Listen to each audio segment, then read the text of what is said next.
Visuel technicien de la planète Gangram.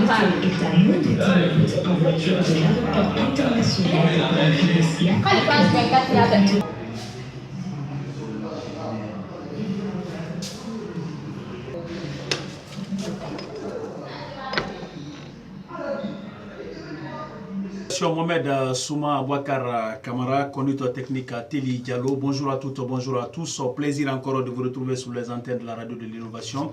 Au compte de l'émission Comprendre l'actualité, le rendez-vous quotidien avec notre rédaction tous les matins du lundi au vendredi à partir de 9h05 en réseau synchronisé sur Sabou FM à Kindia. Pacifique FM reprend le signal à Zérekoré. Le signal il est également repris à Mamou par GPP FM. Où partout où vous êtes, vous avez la connexion www.sabarifm.com, c'est le direct. Si vous êtes en France, vous composez tout simplement le 02 49 17 49 27. Aux États-Unis, c'est le 712 432 41 46. Le service, une fois encore, je le rappelle, il est gratuit. Nous sommes mercredi 16 août 2017.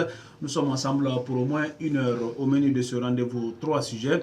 Le premier, nous allons parler de cette tournée du ministre de l'enseignement préuniversitaire et de l'alphabétisation, Ibrahima Khalil Konaté, pour évaluer l'état de rénovation des travaux de rénovation des écoles à un mois de l'ouverture des classes. Si on s'en tient à l'annonce faite par les autorités qui annoncent l'ouverture des classes le 15 septembre prochain, plusieurs écoles risquent de ne pas recevoir à date annoncée. Alors qu'est-ce qu'il faut craindre avec cette situation? Pour en parler, vous entendrez le commentaire des experts dans cette émission. Et deuxième sujet, nous allons parler de ce qui fait un ouf de soulagement au sein de la population guinéenne, notamment de Conakry, la reprise des services du train Conakry Express après 11 mois d'arrêt. Alors, il fallait s'y attendre, d'autant que les bus, ou tous les bus ou presque sont sur cale. Mais comment en est-on arrivé à la reprise de ce train? Y a-t-il des doutes qui pourraient abréger cette joie avec le retour surtout de ce train dans le portefeuille de l'État? Pour en parler, vous suivrez non seulement le commentaire des experts, mais également Badra Youra. Il est le directeur général de la Société des chemins de fer de Guinée pour plus d'explications. Et troisième et dernier sujet, question de mœurs dans cette émission, le port de pantalons collants et hauts interdit au débarcadère de Kaporo. Objectif visé, mettre les jeunes filles à l'abri des violences sexuelles dont elles sont souvent victimes dans ces débarcadères.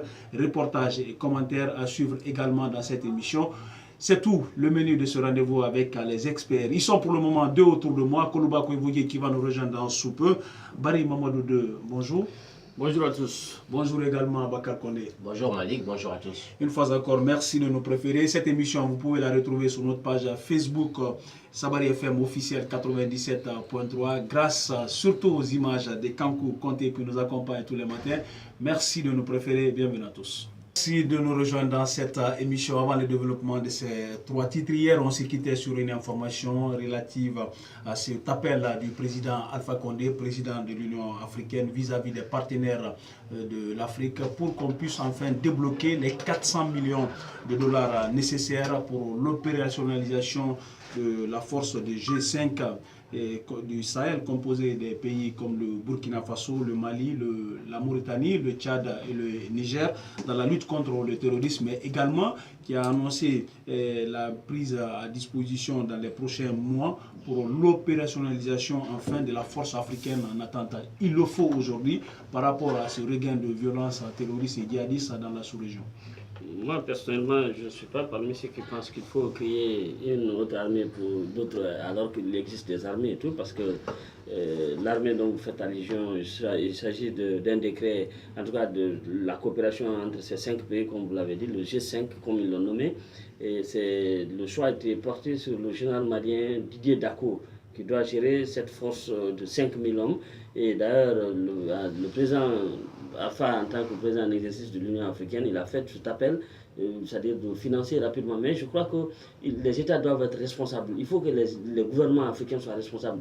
On ne peut pas à tout moment faire appel à l'aide extérieure vraiment pour notre propre sécurité. Je crois qu'il faut que ces États jouent pleinement leur rôle. Il faut Que fait l'armée malienne? Que fait l'armée nigérienne, tchadienne et vraiment toutes les armées en Mais tout c'est cas, ça aussi, les relations internationales. Non. Mais est-ce que c'est ça aussi. les relations internationales, non. Mais d'abord, pourquoi créer? Il faut plutôt renforcer les services de renseignement de ces États. Il faut faire en sorte de lutter contre le chômage, contre beaucoup de choses. Parce qu'en réalité, le terrorisme et beaucoup de choses arrivent parce qu'il y a du chômage. Si les gens, pratiquement là où tout se passe bien en temps normal, il n'y a pas assez de problèmes. Mais il y a le trafic d'abord. Les Occidentaux, c'est eux qui ont tué Kadhafi. Et aujourd'hui, les armes sont en train de se proliférer un peu partout dans la sous-région parce que simplement, en Libye, il n'y a plus d'État. C'est la conséquence directe du départ de Kadhafi au niveau de la Libye. C'est ça. Depuis le départ de Kadhafi, les armes ne font que traverser d'un État à un autre et tout. Donc je crois que ce sont eux, les Occidentaux, qui ont créé cette situation que nous sommes en train de vivre. Mais il ne faut pas... Mais il y a quoi en mal alors que les États africains tendent la main quand même à ces partenaires? Parce qu'après c'est un partenariat. Moi je crois que les États doivent prendre leurs responsabilités. Il ne faut pas qu'on dise qu'on va créer une armée supranationale de 5000 hommes et laisser vraiment ces armées nationales. Parce que c'est là où maintenant ces gens qui vont faire partie... Non, cela ne sous-entend pas que c'est de laisser pour compte quand même les armées nationales. Non, on ne va pas laisser, mais ces gens-là, d'abord, c'est une armée supranationale qui peut quand même aider quand même à lutter. Parce que après, c'est... Mais pourquoi ces armées nationales?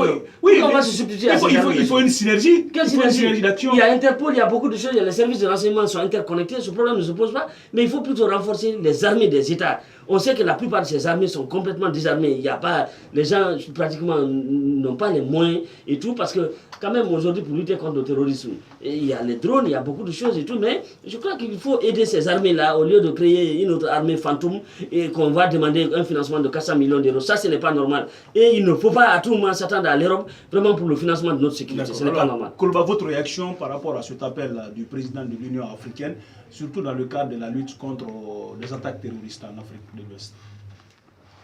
Bon, là, vous estimez également que ce n'est pas nécessaire de mettre en place cette armée supranationale?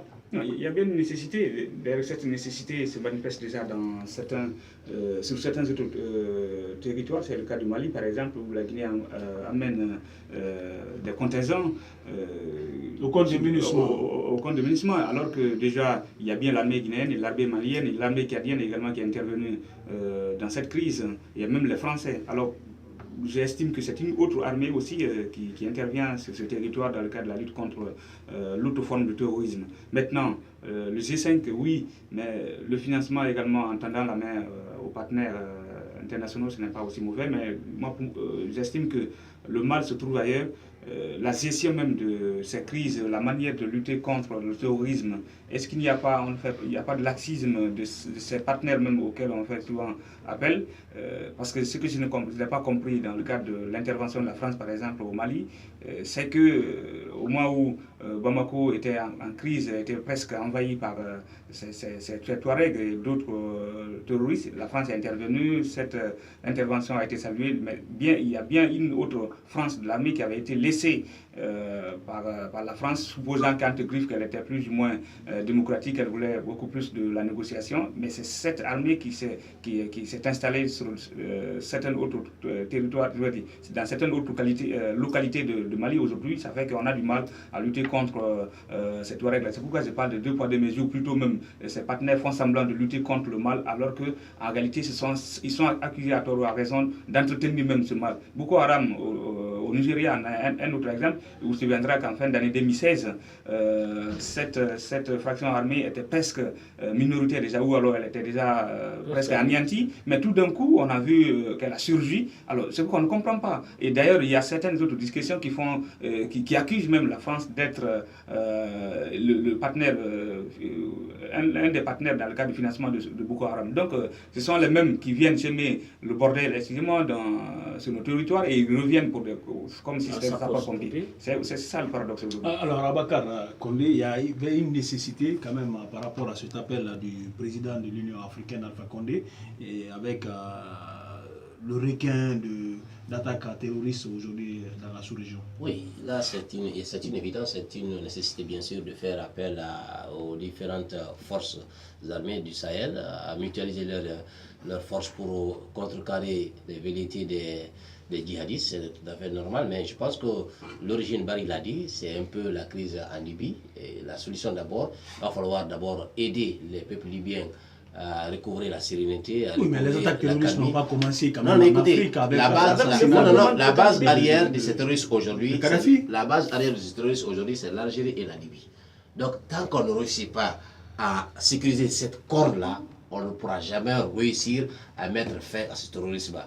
Au temps de Kadhafi, s'il y a un terroriste, s'il y a un acte, on dit seulement qu'il est responsable.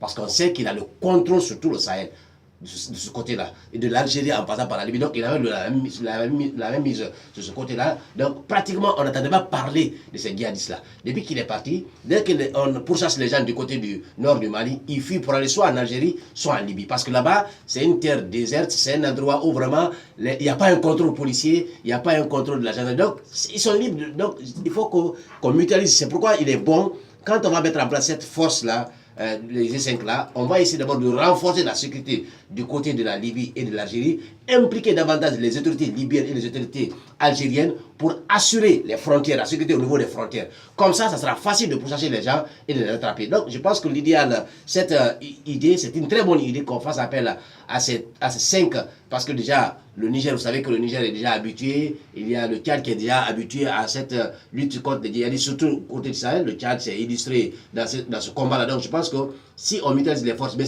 où a le hic, c'est quand on fait appel à l'extérieur pour financer cette force-là.